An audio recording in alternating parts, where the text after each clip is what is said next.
ذرا ہٹکے میں خوش آمدید. شاہ زیب جیلانی، وسعت اللہ خان کا سلام قبول کیجیے.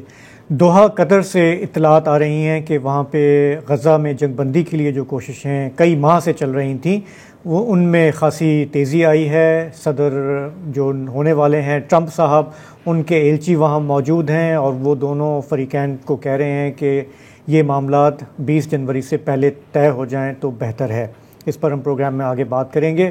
اس کے علاوہ ہمارے ملک میں نفرت کا پرچار، جس کے آئے دن ہم اثرات دیکھتے رہتے ہیں. کہیں قتل ہو جاتے ہیں لوگ، کہیں پہ ہجوم جو ہے وہ معاملات کو اپنے ہاتھ میں لے لیتے ہیں.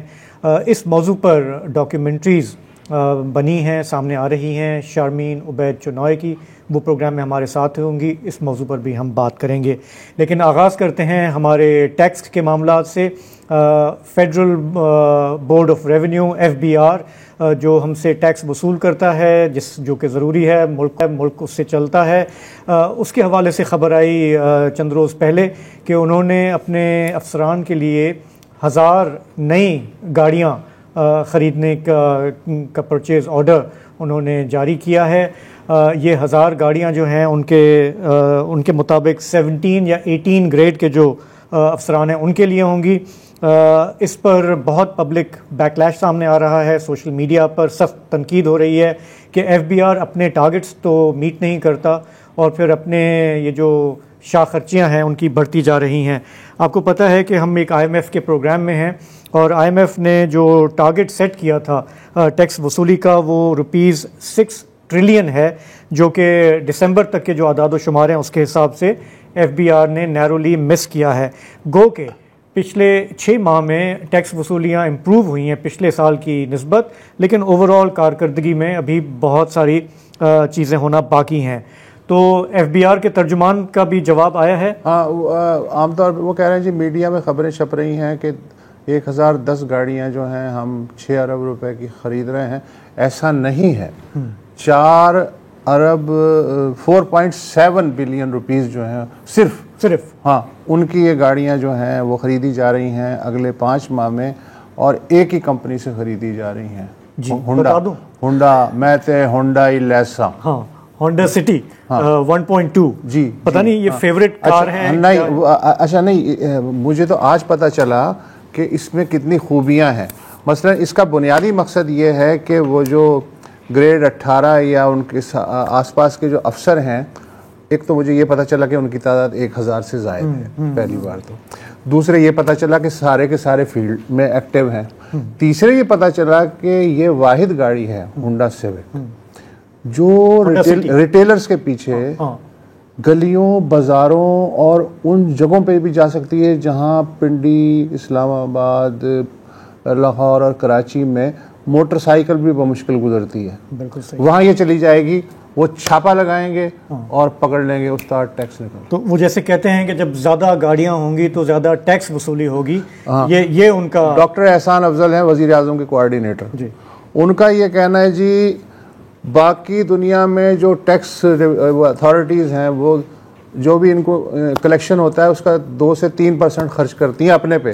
ہم تو صرف 1% خرچ کر رہے ہیں. اب 1 روپیہ لگائیں گے تو 10 روپے آئیں گے نا. تو یہ تو ان کے مطابق ان کا حق بنتا ہے. ہمارے ڈان اخبار کے، ہمارے ڈان چینل کے اللہ اس وقت ہمارے ساتھ ہیں، وہ اس خبر کو فالو کر رہے ہیں. ثناء اللہ صاحب بتائیے گا کہ یہ کتنا غیر معمولی ہے ایک ایسے ٹائم پہ جب گورنمنٹ کفایت شعاری کی باتیں کر رہی ہے. 1.5 لاکھ اسامیاں ختم کر کہ 1.5 لاکھ اسامیاں بھی انہوں نے ختم کی ہیں اور میجرز بھی لے رہے ہیں کہ 1000 گاڑیوں کا سمجھیں کہ 2 فیزز میں اس طرح سے آرڈر سامنے آنا. کیا لوگ جسٹیفائڈ ہیں ان بینگ اینگری؟ بہت شکریہ. دیکھیں، وہ جو آپ بات کہہ رہے تھے نا کہ ٹیکس زیادہ جمع کرنا ہے، تو ٹیکس جمع کرنے میں اور بھتہ اور چندہ جمع کرنے میں بڑا فرق ہوتا ہے. اس کے لیے گاڑیاں ضرورت نہیں ہوتی.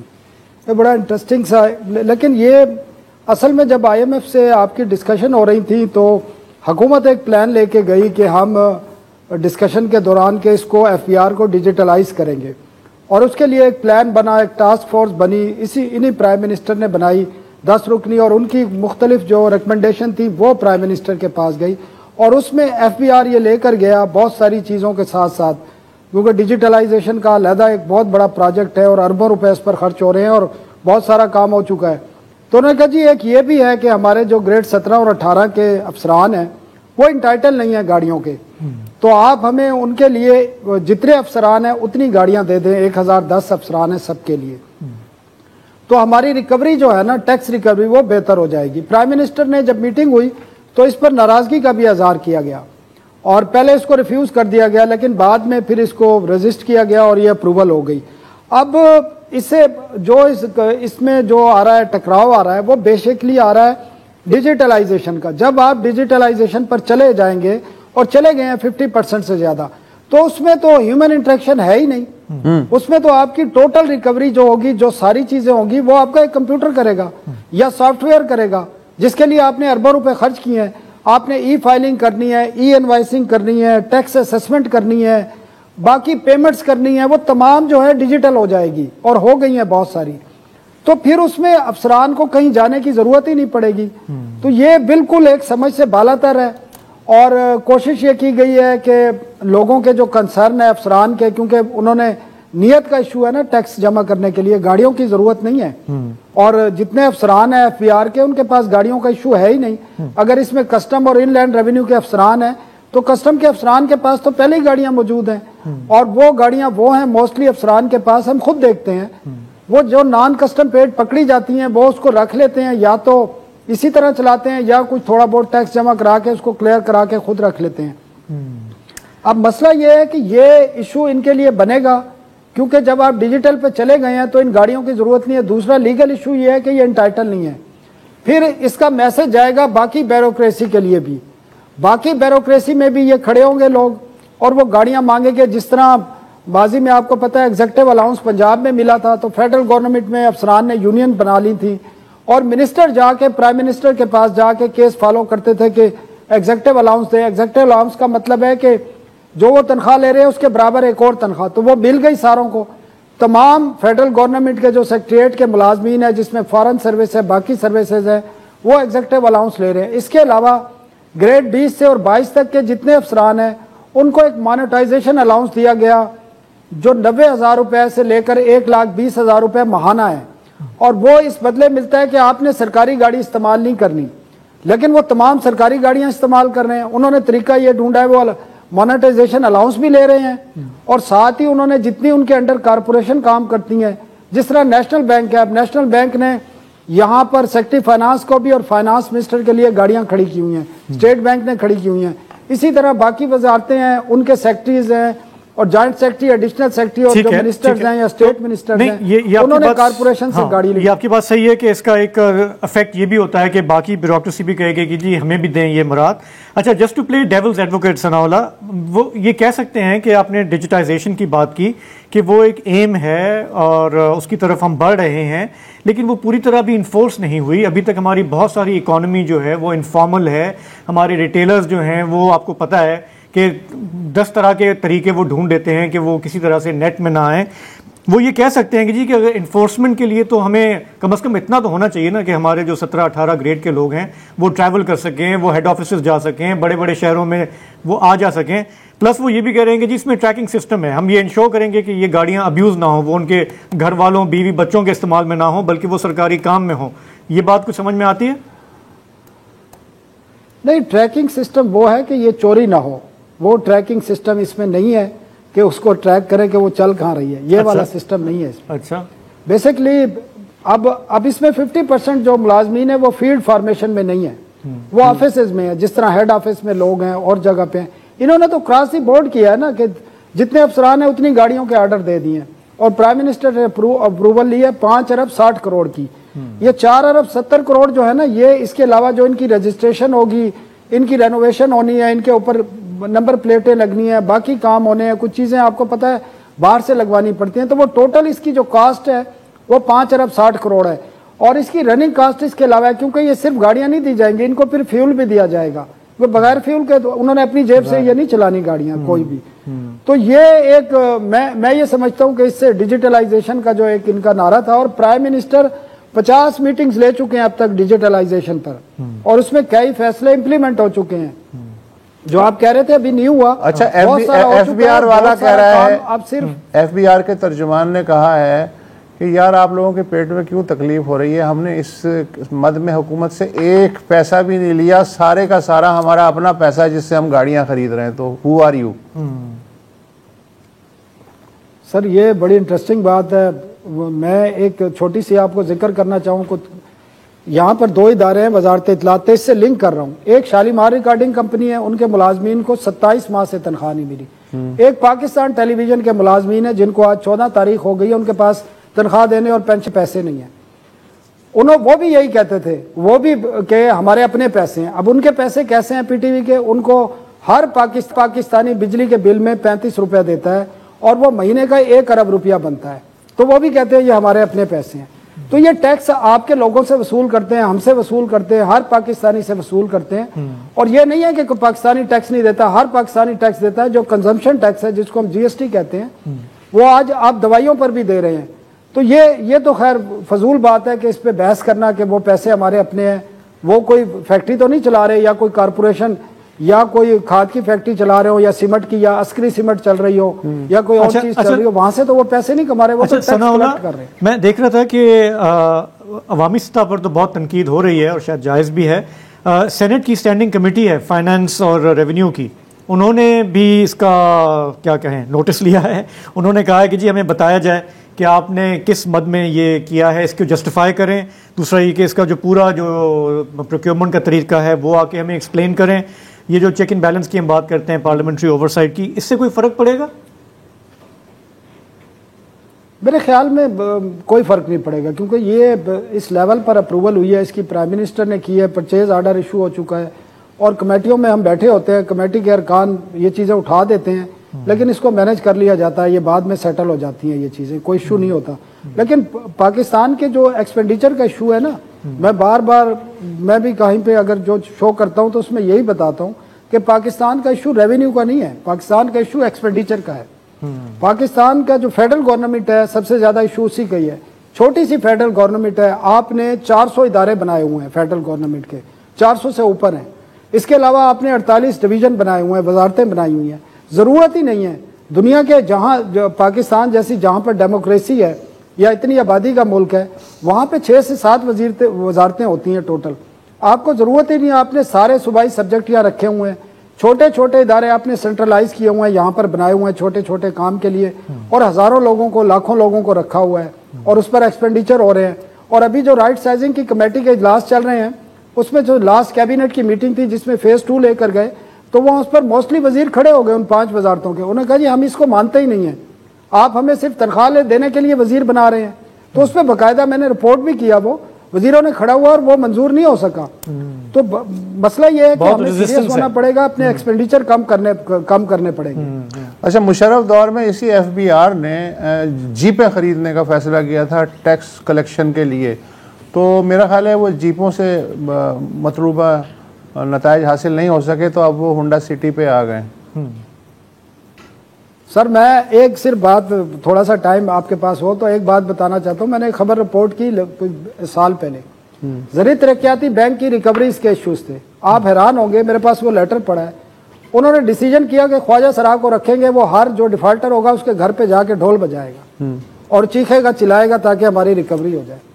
یہ انوویٹو قسم کے آئیڈیاز یہاں پر رکھے جاتے ہیں کہ یہ out of the box. Private sector سے جب لوگ لائیں گے آپ, تو کبھی کبھی وہ ایسے آئیڈیاز لے کر آتے ہیں. ثناء اللہ صاحب بہت بہت شکریہ, آپ نے تھوڑا سا یہ ایکسپلین کیا. یار یہ پچھلے ستمبر میں آپ کو شاید یاد ہو, سندھ حکومت نے اپنے اسسٹنٹ کمشنرز کے لیے 138 ڈبل کیبن جو ہیں وہ خریدنے کا فیصلہ کیا تھا, اور اس کی جسٹیفیکیشن یہ تھی کہ چونکہ تیز رفتار ہوتی ہے نا, ماڈل گاڑی ہے, تو اس سے جو اسسٹنٹ کمشنر ہے وہ امن و امان موقع پہ جا کے بحال کر سکے گا, اور اپنے جو دیگر امور ہیں وہ تیزی سے نمٹا سکے گا. اور آپ نے دیکھا ہوگا کہ وہ 138 گاڑیاں جب سے اسسٹنٹ کمشنرز کے پاس گئی ہیں, سندھ میں کتنا امن و امان اور ایفیشنسی, کارکردگی بہت زبردست ہو گئی ہے. وہ ڈیشنگ طریقے سے نیچے اترتے ہیں وہ, اور پھر روپ جھاڑتے ہیں. تو اب امید ہے کہ ایف بی آر 1010 جو ہونڈا سٹی آ رہی ہیں ان سے وہ جوڑیا بازار کی تنگ گلیوں میں ٹیکس چوروں کا پیچھا کریں گے بس جہاں موٹر سائیکل نہیں گھس سکتے. یہ امیج آپ نے جو بتا جوڑیا بازار میں جا رہی ہے آپ کی ہونڈا سٹی وہ جیسے فلموں اور میں ٹیکس جو ہے وہ یوں کلیکٹ کرتی ہوئی جا رہی ہے نا. یہ کیا ہے زبردست. ویسے ہی تم نے بھتے والا اشارہ دیا, ٹیکس ایسے نہیں کلیکٹ ہوتا, ٹیکس ویسے بھی کلیکٹ نہیں ہوتا. فی الحال ایک وقفہ لے لیتے ہیں.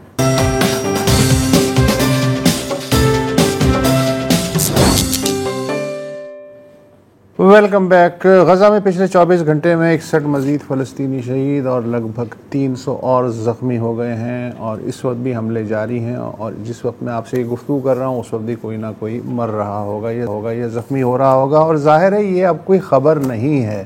پچھلے 15 مہینے سے ہم یہ کہہ رہے ہیں, بار بار روزانہ تکرار کے بعد ٹریجڈی بھی خبر نہیں رہتی.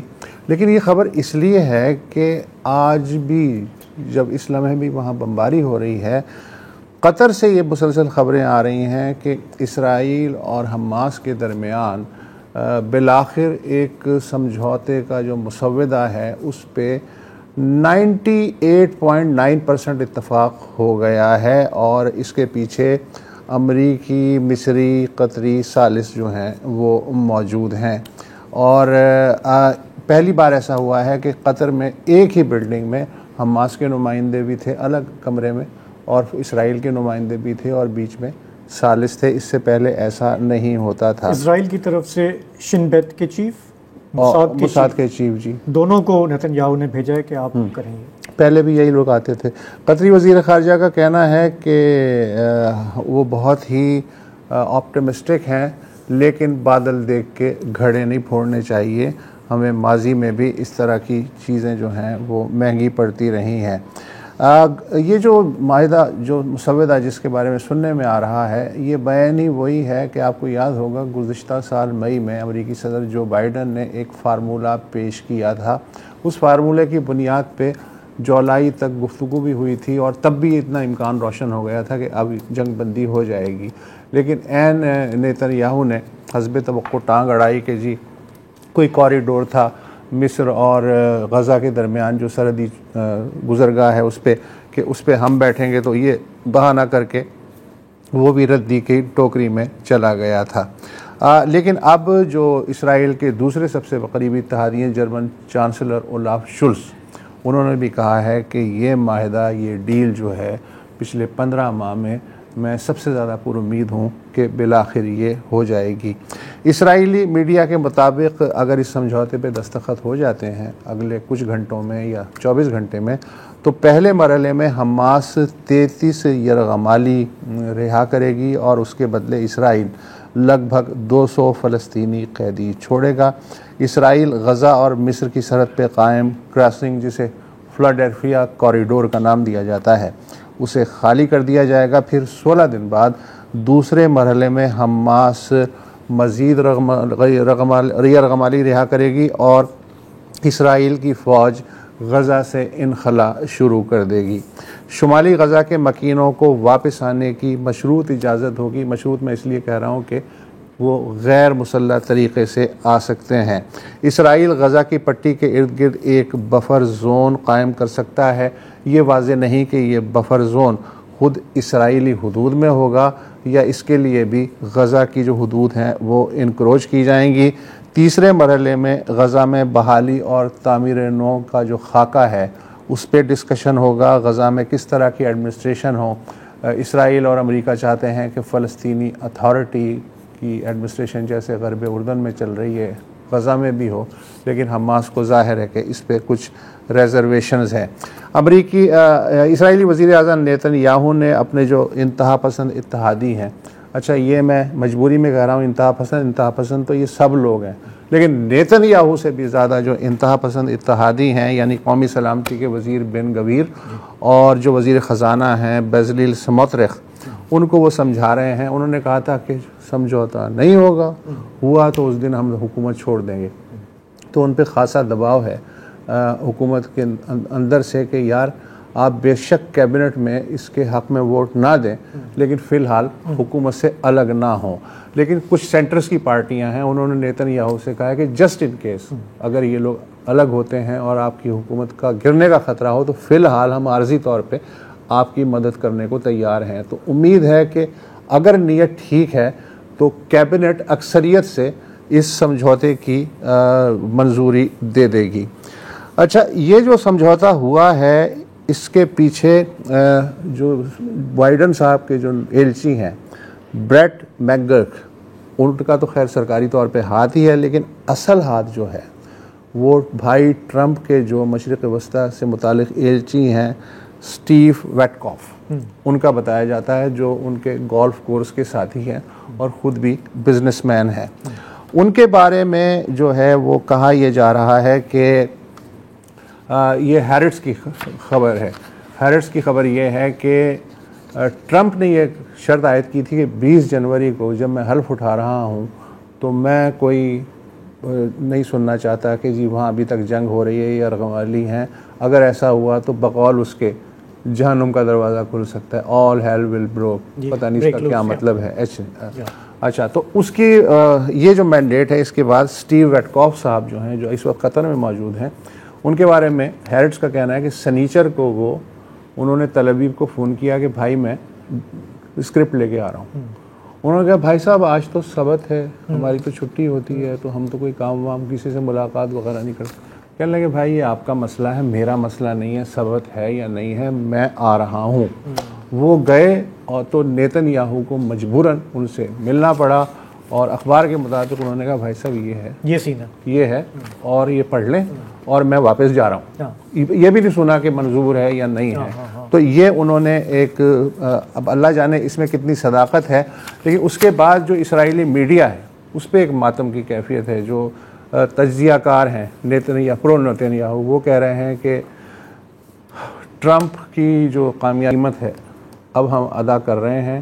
ہمارا خیال تھا کہ ہم جو شمالی غزہ ہے تو تے ساڈا برا ہے، ہاں شمالی غزہ پہ جو ہے ہم وہ کر لیں گے، قبضہ کر لیں گے، پراپرٹی ڈیولپنگ وغیرہ ہو جائے گی. لیکن اب اگر اس معاہدے پہ ہم سائن کرتے ہیں تو اس کا مطلب ہے کہ ہمیں غزہ کو چھوڑنا پڑے گا. لیکن یہ بہت کلیئر ہے اس دفعہ. اگر جو آپٹیمزم نظر آ رہا ہے اس کی مین وجہ ٹرمپ کے ایلچی خطے میں، اور پہلی دفعہ اسرائیل پہ یہ پریشر، نیتن یاہو پہ یہ پریشر کہ ٹرمپ صاحب کے حلف لینے سے پہلے آپ سمجھوتے پر آمادگی ظاہر کریں، چاہے آپ کو پسند ہو یا ناپسند. اچھا، سب جانتے ہیں کہ امریکہ جب چاہے یہ جنگ رکوا سکتا ہے. دنیا میں واحد ملک ہے امریکہ جو یہ جنگ رکوا سکتا ہے. بائیڈن اور بلنکن بھی اگر چاہتے تو اپنا پورا رخ استعمال کر کے، تھوڑا سا سخت لہجہ کر کے بہت پہلے یہ جنگ رکوا سکتے تھے. اور اتنی بے عزتی آج تک کسی امریکی صدر کی نہیں ہوئی کہ بائیڈن نے ایک امن فارمولہ پیش کیا اور نیتن یاہو نے کہا میں نہیں مانتا. آج تک ایسا نہیں ہوا تھا. لیکن ابھی جو ہے ٹرمپ آیا نہیں ہے اور اس نے کہا ہے ڈنڈا سیدھا. اچھا، بلنکن جو ہے وہ جاتے جاتے بھی زہر اگلنے سے باز نہیں آئے. انہوں نے کہا جی کہ یہ سمجھوتا ایک ایسے موقع پہ ہو رہا ہے جب حماس کی عسکری کمر توڑی جا چکی ہے، حزب اللہ اور ایران جیسے جو اس کے اتحادی ہیں وہ انتہائی کمزور ہو چکے ہیں، شام میں رجیم چینج ہو چکی ہے، اور اب ایران کو بھی آسانی سے سبق سکھایا جا سکتا ہے. تو یہ امن سمجھوتا جو ہے جاتے جاتے ہم چاہتے ہیں کہ ہماری جو لیگیسی ہے بائیڈن انتظامیہ کی اس کے طور پہ یاد رکھا جائے. دیکھیں وہ ان کو اختیار حاصل ہے کہ وہ جو بھی سپن دینا چاہیں، اور ہر کوئی اپنے ڈومیسٹک آڈینس کے لیے اس کو اپنی سپن دے گا. لیکن اس وقت حماس اور سب لوگ یہ چاہتے ہیں کہ جی یہ جنگ بندی ناگزیر ہے، اوور ڈیو ہے، یہ ہو جائے تو سب سکھ کا سانس لیں گے. بٹ لیٹس سی کل پرسوں کیا ہوتا ہے، ہم اس سٹوری پہ نظر رکھیں گے. فی الحال یہاں پہ لیں گے ایک بریک، واپس آئیں گے تو بات کریں گے کہ ہمارے ملک میں نفرت کا پرچار کس طرح سے معصوم لوگوں کی جان لے رہا ہے.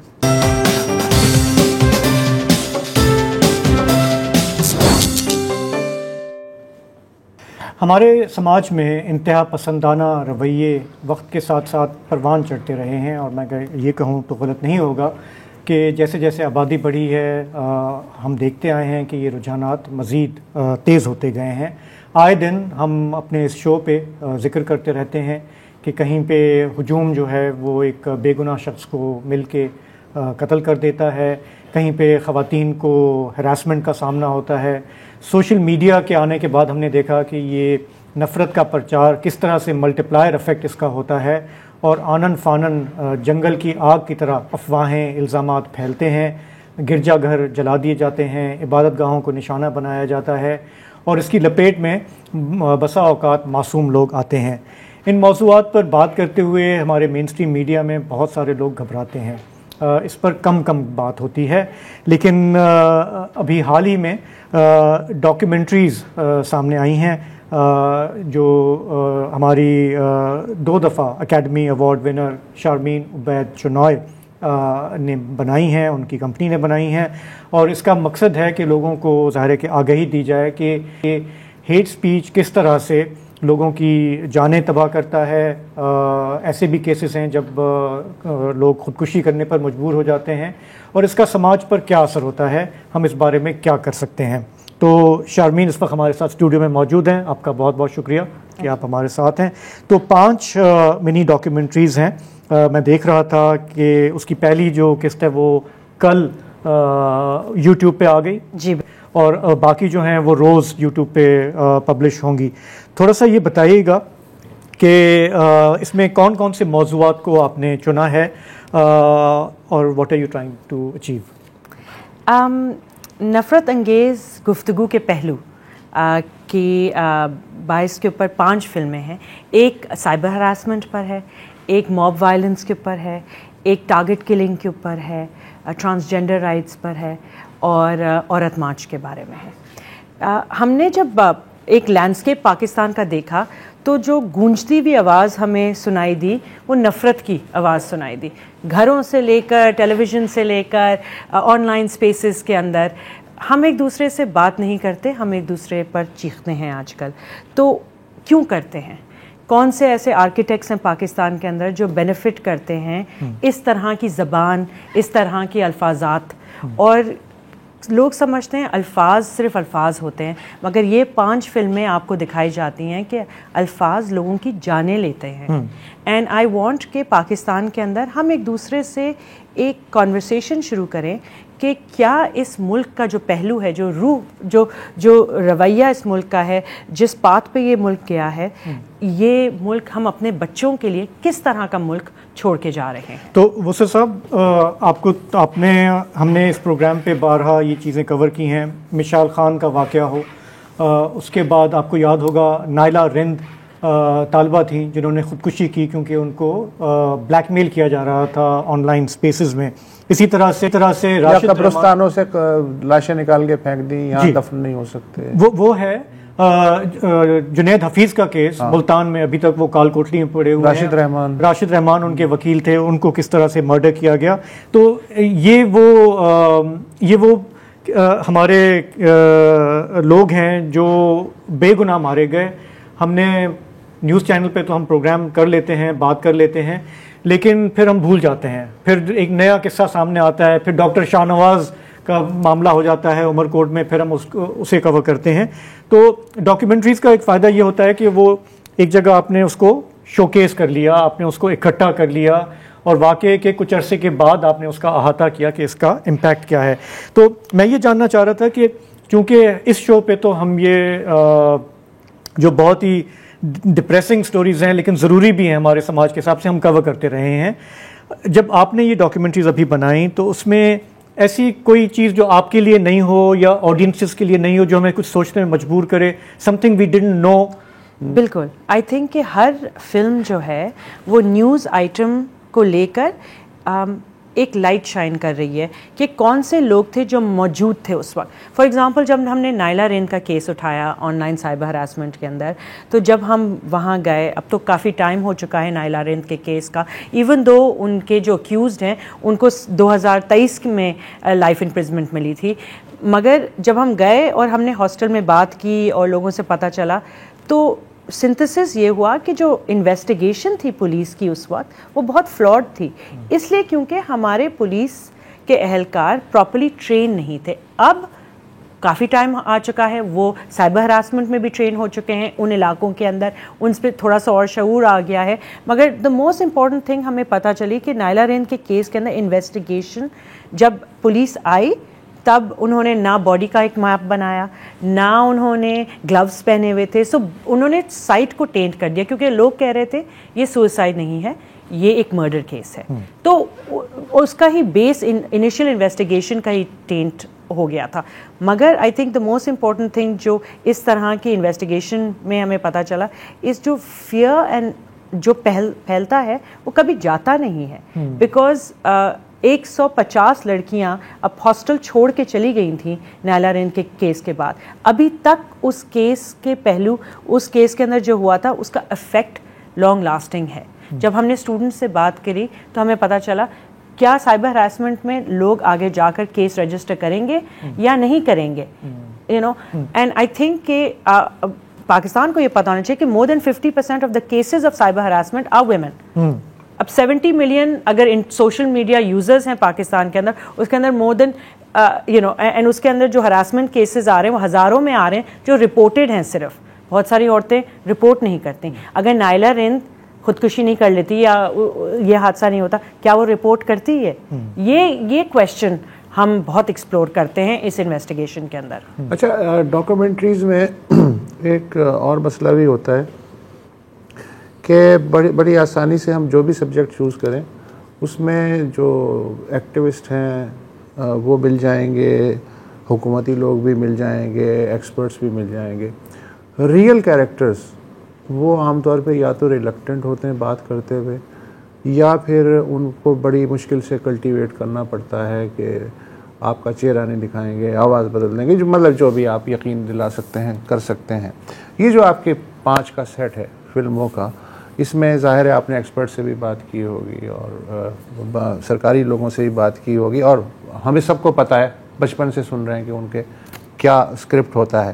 ریئل کیریکٹرز جو ہیں وہ ان سے کتنا کام لیا ہے یا لیا ہے آپ نے؟ بہت کام لیا ہے. بہت سارے ریئل کیریکٹرز ٹرانسجینڈرز فلم کے اندر فار ایگزامپل, اچھا, جو ڈائریکٹلی افیکٹڈ ٹرانسجینڈرز ہیں, خواجہ ہیں, ان سے بات ہوئی ہے. ان کے خلاف جو کیمپینز کنسٹرکٹ ہوئی ہیں, کس طرح کیمپینز کنسٹرکٹ ہوتی ہیں, آن لائن ان کی ہیٹ کس طرح ہوتی ہے, وہ انہوں نے اپنے الفاظوں میں ہمیں بتایا ہے کس طرح وہ ٹارگٹ ہوئے تھے.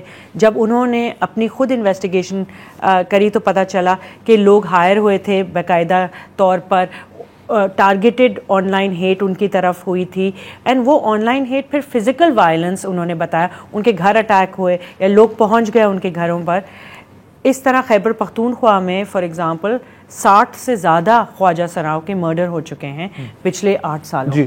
تو کس طرح ہوئے, ان وکٹمز نے ہمیں بریک ڈاؤن کر کے دکھایا ہے کہ کس طرح یہ آن لائن ہراسمنٹ شروع ہوتی ہے, کس طرح یہ فزیکل ہراسمنٹ ان پرسن ہوتی ہے. آپ بالکل صحیح کہہ رہے ہیں, بہت لوگ کترتے ہیں, بہت لوگ ڈرتے ہیں, اور ہمارا موقف یہ تھا کہ ہم جب ایک کیس اٹھائیں تو اس کے اوپر ہم ہر طرح سے لائٹ ایک شائن کریں. جو وکٹمز ہیں یا جو ایکٹیوسٹ ہیں وہ بھی ہوں, اور اس کے علاوہ آئی تھنک انویسٹیگیشن آفیسرز ہوں. اینڈ آپ اگر دیکھیں لوگ تو ان کو پتہ چلے گا اسکرپٹ ایکچولی بہت کم لوگ فالو کر رہے تھے, اس لیے کیونکہ جس طرح ہم سوال کر رہے تھے, جس طرح ہم نے کیسز لے آؤٹ کیے وہ ایک بڑے مختلف طور سے لے آؤٹ کیے. اگر میں راشد رحمان کی بات کروں تو ان کی بہن کا جو موقف تھا وہ بہت اہم تھا. وہ بہت کم بات کرتی ہیں اور بہت سالوں تک وہ لوگوں کو بتا بھی نہیں سکتی تھیں کہ وہ راشد رحمان کی بہن ہے. اور وہ کیس ایک اتنا اہم کیس ہے کہ اگر ایک لائر اپنا لا پریکٹس نہیں کر سکے گا تو کل ایک ڈاکٹر پیشنٹ کو نہیں دیکھ سکے گا, پرسوں ایک ٹیچر ایک اسٹوڈنٹ کو نہیں پڑھا سکے گی. وہ موقف لے کے ہم نے کیس کو انویسٹیگیٹ کیا, فیملیز کے اوپر کیا امپیکٹ ہوتا ہے. تو شرمین کے ساتھ ہماری گفتگو جاری ہے, ہمیں ایک بریک پہ جانا ہے, واپس آئیں گے تو گفتگو جاری رکھیں گے.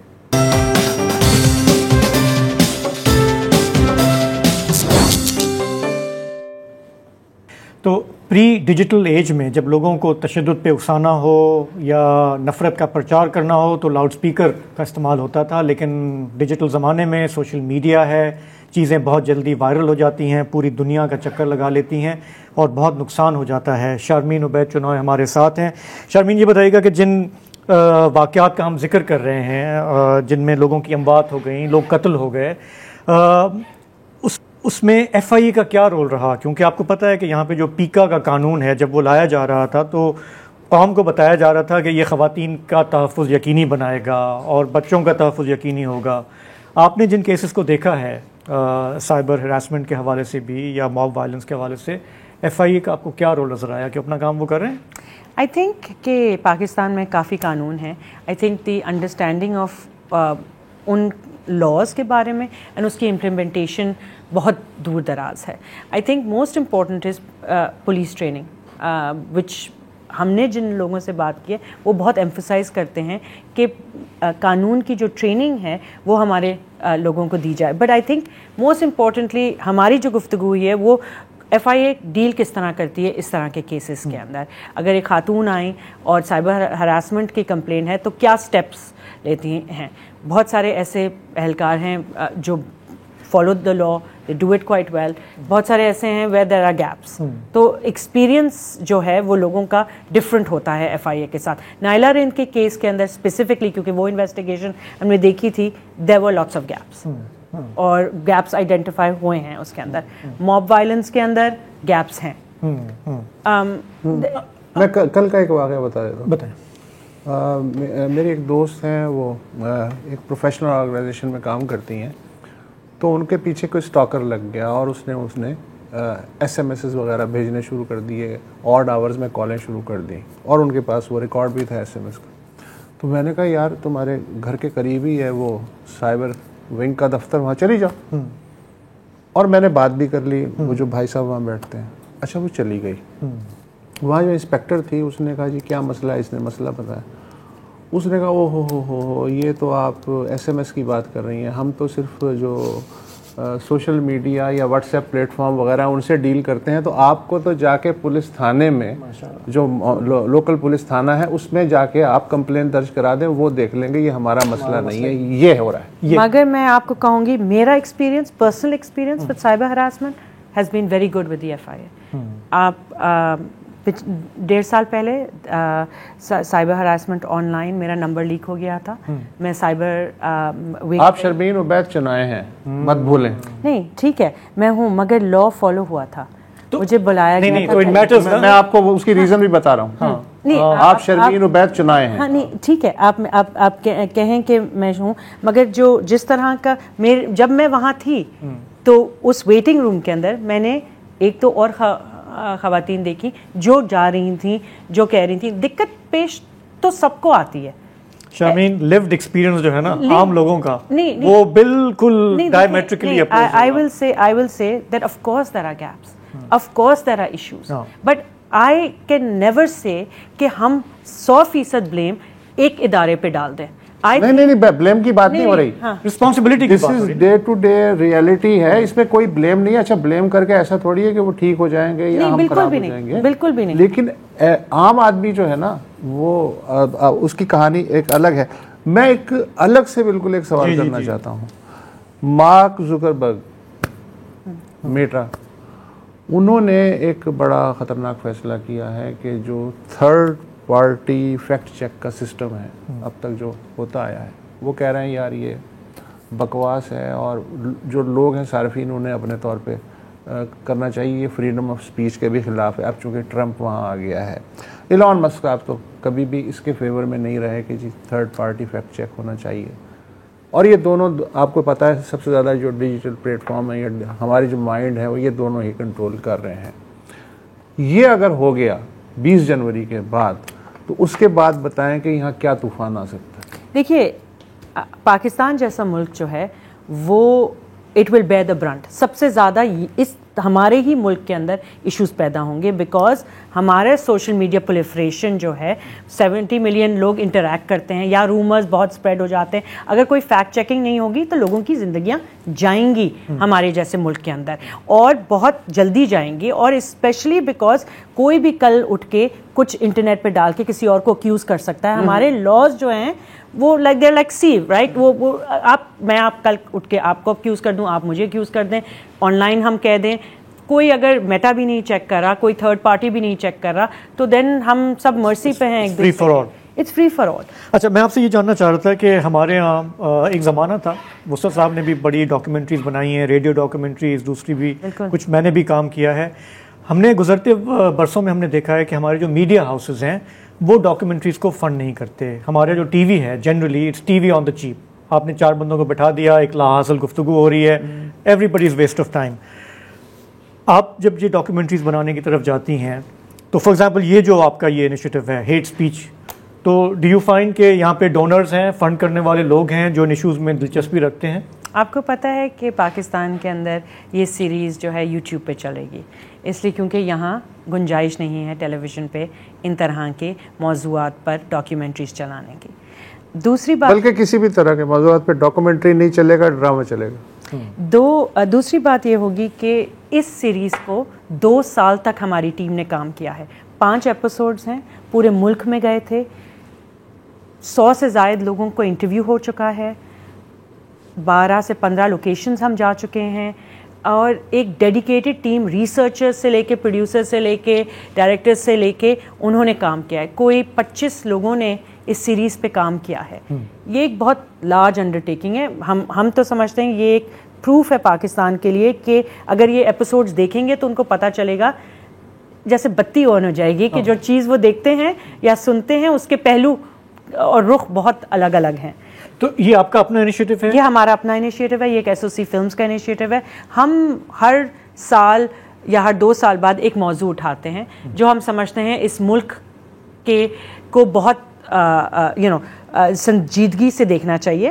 نفرت انگیز گفتگو ایک بہت سنجیدہ ٹاپک ہے جس کے اوپر ہم سب کو فوکس کرنا چاہیے. 2 سال پہلے ہم نے کلائمیٹ چینج پہ کیا تھا جب فلڈز آ رہے تھے.